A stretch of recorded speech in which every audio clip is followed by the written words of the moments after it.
Holy Spirit. Amen. Heavenly Father, we come to you today in prayer, asking for your guidance and wisdom as we begin this online class. Help us to stay focused and attentive as we learn and grow together. Give us the strength to stay motivated and the courage to ask questions when needed. We thank you for the opportunity to learn and grow in knowledge. May our minds be open to new ideas and our hearts be filled with understanding. In Jesus' name, Amen. Father, Son, and Spirit. Amen. Okay, thank you, Uzilo. I will evaluate first our last meeting, ya. Saya screen aja dulu. Okay, first of all, I'm going to show you the attendance list. Okay, wait.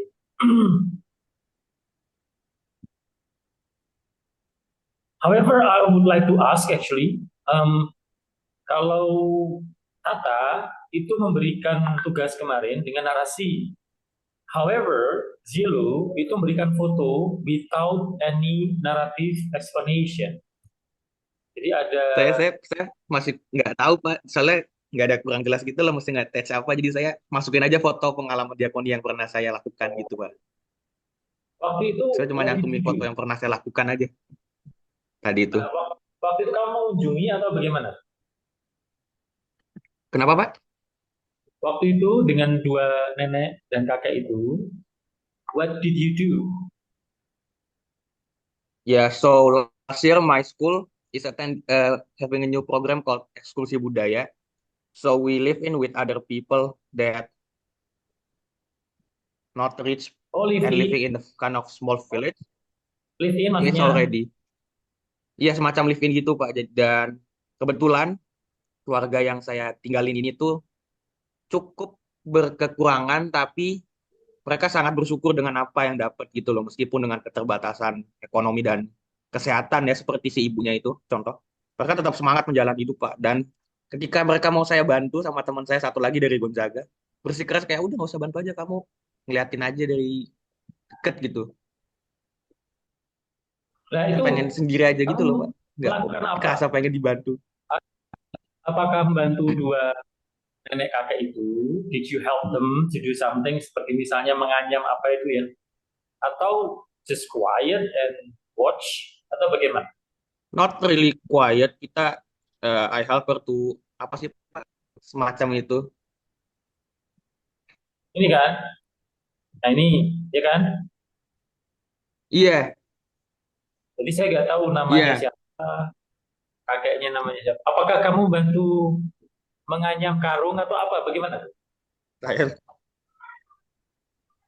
my friend, karena itu udah banyak juga sih bapaknya bikin. The only thing I help her to apa istilahnya dia kayak nyabut-nyabutin jagung dari batang jagungnya buat animal food or something. Ya, And then ya, I help the grandpa to take off mango from the tree. ya. Artinya kan you Nah, contribute something lah, ya toh, within the iya, life. Ini di mana ini? di Jogja Pak. Nah, karena belum ada narasinya, maka nilainya saya bingung bagaimana. Bisakah kamu kirim narasi gitu ya? What did you do? Diakonnya kan pelayanan. Apakah ini Oh diakon? iya, Yes. Kamu berusaha ngobrol, membantu mereka, terutama yang Jogjanya di mana nih? Wonosari kah? Mana? iya Wonosari Pak. Ya, jadi kan silakan dijelaskan Kalau saya tadi tidak salah ingat tadi itu. begitu ya, Zilo. Iya Pak, siap. Belum belum full nih. Nah, kalau Maria ini recently ya, ini di nursing home. Iya, di Panti Breda dekat rumah, Bang. Nggak jauh sih, maksudnya nggak yang begitu jauh, jauh dari rumah. Dekat rumah Maksudnya itu kita, gimana, Pak? dekat rumah itu di dekat Atmo Dirono atau ini kok kayak Rumah rumah saya di Kudus, jadi saya ngerjain ini waktu saya di Kudus. oh ya ya itu gimana gimana ceritanya? So this occasion I visited nursing home ya Iya, It is not iya. far from my house di Kudus ya. The nursing home is called Mhm. Domus Amoris Senes. Oh, Katolik kan? Katolik di bawah naungan gereja Katolik. Oh, jadi MSF tuh punya ini tuh. Punya. Sebenarnya sebenarnya ini tuh kalau dari cerita ibu penjaganya itu gini Pak. Jadi nursing home ini itu dulu yang punya orang Kristen, tapi orang Kristen ini tuh dulu awalnya tuh mau dibuat kos, tapi ternyata nggak jadi. Maksudnya kayak nggak berkembang gitu loh Pak. Nah setelah itu orang Kristen ini kebetulan orang punya juga kan Pak. Jadi dia bingung nih mau dikasih ke siapa. Awalnya tuh dia mikir mau dikasih ke pendeta, cuma kan dia mikir kalau pendeta ini kan dia masih punya keluarga, takutnya gimana gimana gimana. Akhirnya kalau dikasih orang Kristen ini memberikan ini ke Romo. Nah, kalau kenapa memberikan ke Romo? Karena kalau dipikir itu Romo tuh akan netral, maksudnya kayak ya bisa gitu loh Pak. Jadi sebenarnya yang megang bukan yang megang ya, yang tanggung jawab sama nursing home ini atau kalau ibunya bilang ini kayak rumah kasih itu sebenarnya kenal juga sama papa. Jadi kayak temennya papa juga gitu. Oh, I see, I see, I see. Oke, oh ini baru ini. Nanti saya tanya sama Roman Mas ya. Menarik kalau memang MSF berani megang nursing home. Oke, it means that ada 18 rooms ya. Tapi Ada hanya 18 rooms, but there's only two grandmother in this nursing home because oh, ya. uh, kayak saran atau syarat buat masuk ke sini itu minimal harus kayak mandiri gitu loh Pak, masih bisa mandi sendiri gitu.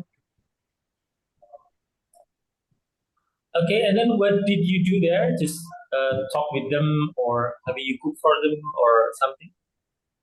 Talk with them and kayak cerita-cerita karena sebenarnya yang saya ajak ngomong ini namanya Mbak Sita. Mbak Sita ini nggak punya keluarga kan Pak, dalam artian dia nggak punya suami dan nggak punya anak. Dia aslinya tuh dari Semarang, tapi saya lupa Semarangnya tuh bagian mananya gitu. Jadi kayak awalnya tuh saat saya datang tuh beliau hanya tidur di kamar kayak hanya diam gitu loh Pak, karena there's no activity kayak everyday kayak just only pray together or kayak misa bareng gitu in Saturday. But kayak di lain hari itu kayak ya udah jalanin hari biasa kayak tanpa apa-apa gitu, kecuali mungkin ada yang kunjungan. Jadi kayak saya mengambil dari sisi di mana saya bisa ngajak ngomong Mbak Sita itu karena apa? Karena kan kesehariannya hanya tidur dan di kamar doang. Karena kalau penjagaan seperti itu menurut saya kayak ya udah mereka menjaga dan memberikan makan, memberikan apa doang. Tapi kan di saat masa tuanya itu kan mereka juga butuh ditemani gitu loh Pak untuk menghabiskan masa tuanya. Jadi kayak ya saya take time to talk with Basita kayak cerita-cerita gitu, tanya-tanya kayak gitu-gitu sih Pak. Lebih kayak menghibur dengan eh, ngajak ngomong terus dan tanggapannya tuh dia selalu tersenyum saat saya diam juga, saat saya diam dan diajak ngomong sama penjaganya itu beliau juga kayak ngeliatin kayak senyum gitu Pak. Kayak ya it's make me happy gitu. Oke, thank you. Oke, nah seperti ini. Jadi ada ceritanya gitu, Uziel. Tapi masih ingat Iya, nggak, Pak. Uziel, meskipun dilakukan lalu ya, tapi yes, itu adalah diakonia. Do you still remember the reflection that you received after you were doing live in it? Silakan. Mungkin the reflection that I can get is even you're old and your children is not with you, also with the apa keterbatasan health and economy, you can still happy you can still have a happy life with people around you, meskipun di pedesaan gitu, Pak. Oke, thank you. Nanti berarti saya tunggu refleksinya ya, si Zilu ya. Iya, Supaya lengkap gitu juga. Oke, now persiapan UAS. UAS, the plan is, uh, mana tadi? Wait, UAS juga saya tidak mau mempersulit hidup kalian ya. Jadi, tapi tetap perlu ada uh, pertanggungjawaban begitu terhadap pembelajaran kita. Wait,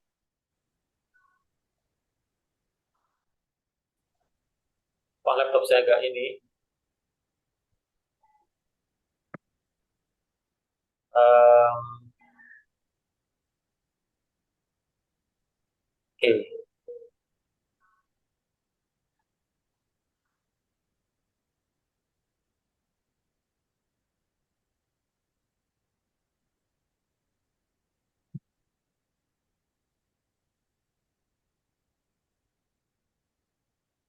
Okay, I'll try to share.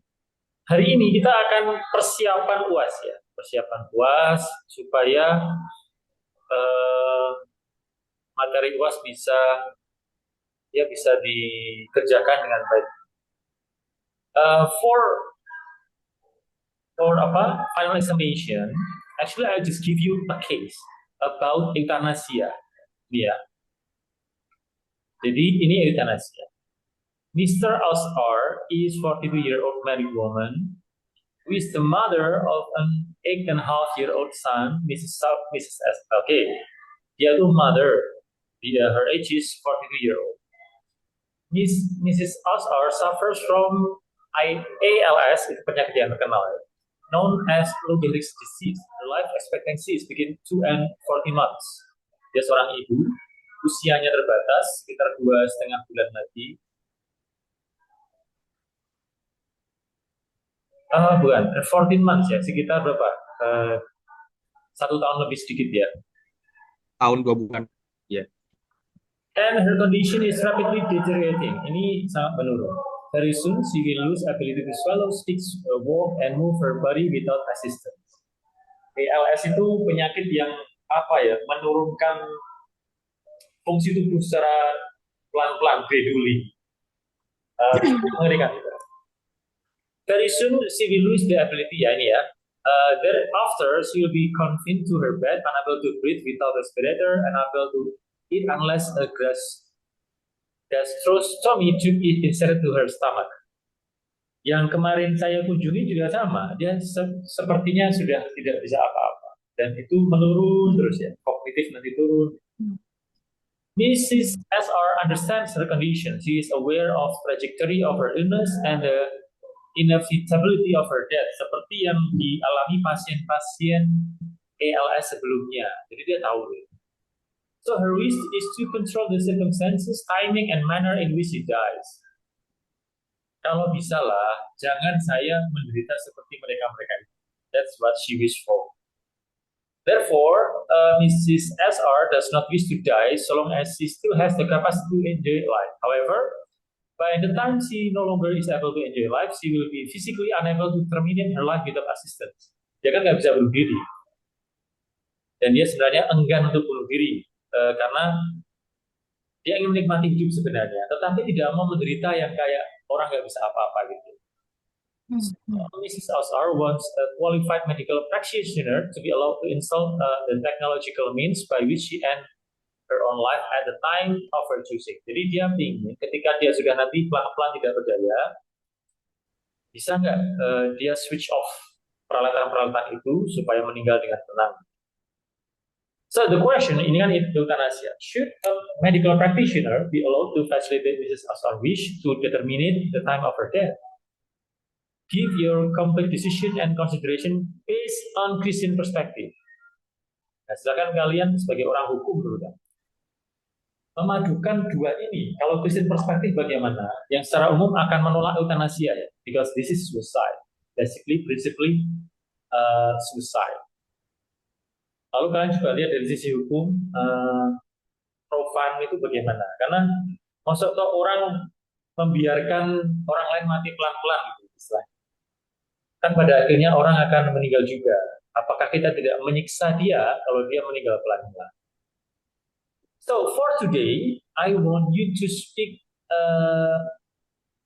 in bahasa lisan. So in oral way. Nah, examination-nya buat paper dengan scientific reference, jadi hukum-hukum itu nanti UAS-nya ini itu dibuat paper satu jawaban, tetapi ada referensi-referensi gitu. Tapi untuk hari ini silakan buat speech tentang kasus ini. That's all I'm asking. Jadi saya berharap hari ini kalian belajar sesuatu tentang euthanasia and the church and the real world. Kadang-kadang hukum-hukum gereja itu terlalu diawang-awang sehingga kurang menyentuh umat, kira-kira gitu, kritik teologi ya. Tetapi di sisi lain, kalau kita melupakan hukum gereja, nanti orang akan seenaknya sendiri terhadap hidupnya. Nah, for today's meeting, saya ingin kalian mengerti jalan tengah dari Gereja menolak eutanasia, yes. Tetapi gereja juga tidak ingin orang menderita. Gereja ingin orang merasakan cinta.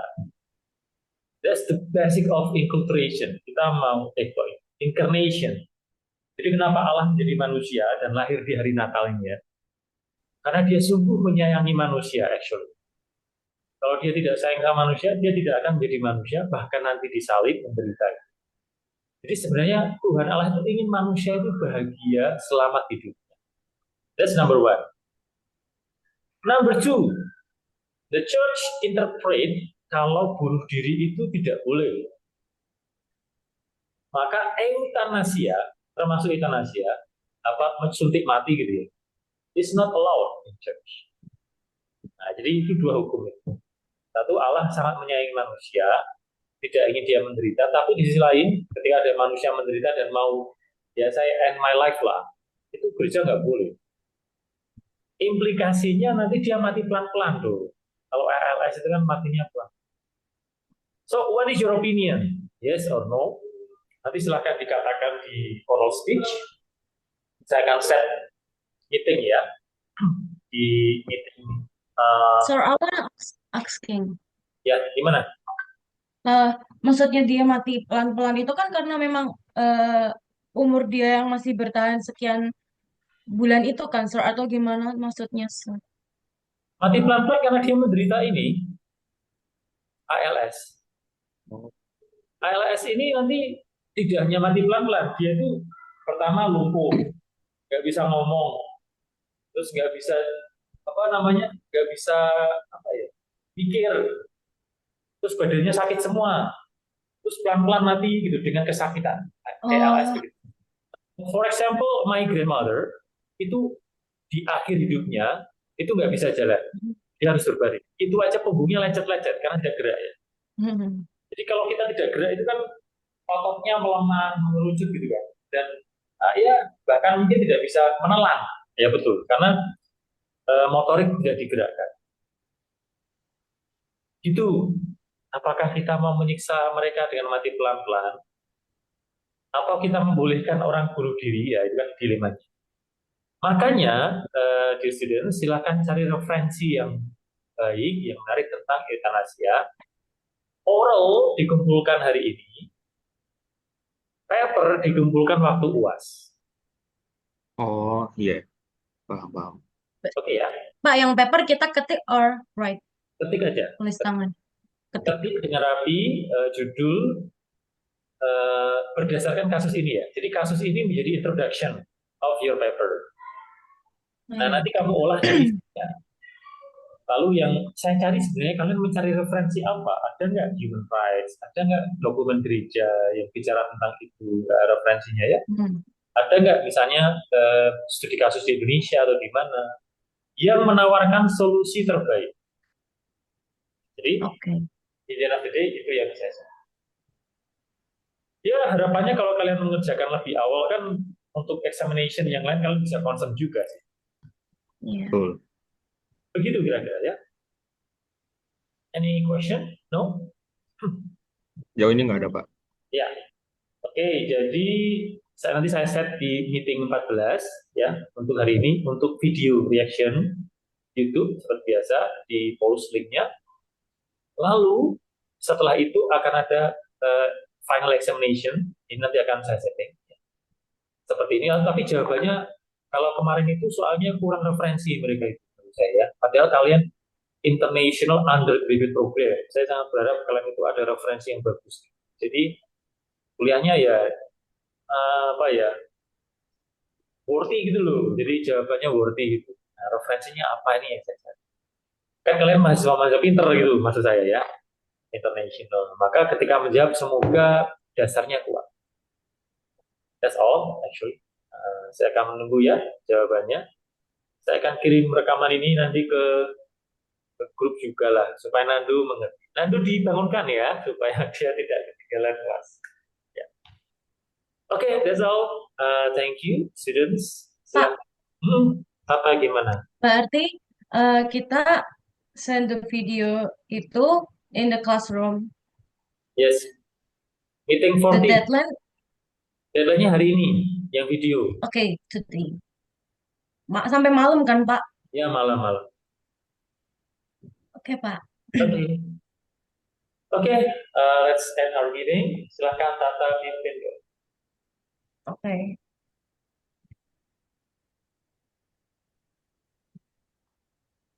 Okay, in the name of the Father, and the Son, and the Holy Spirit. Amen. Thank you, God, for accompanying us during the learning so that we can follow the learning is very well. Hopefully, all their materials today can be useful for us in the future, and we can do the homework and for the final exam better, and we can get the best uh, score in this semester. Amen. In the name of the Father, and the Son, and the Holy Spirit. Amen. Thank you, students. Untuk Zilo saya tunggu narasinya ya untuk tugas yang Oh iya kemarin. iya Pak. Supaya nilainya bisa saya naikkan, gitu ya. Baik Pak. Ya. Thank you, Pak. Ya makasih Pak.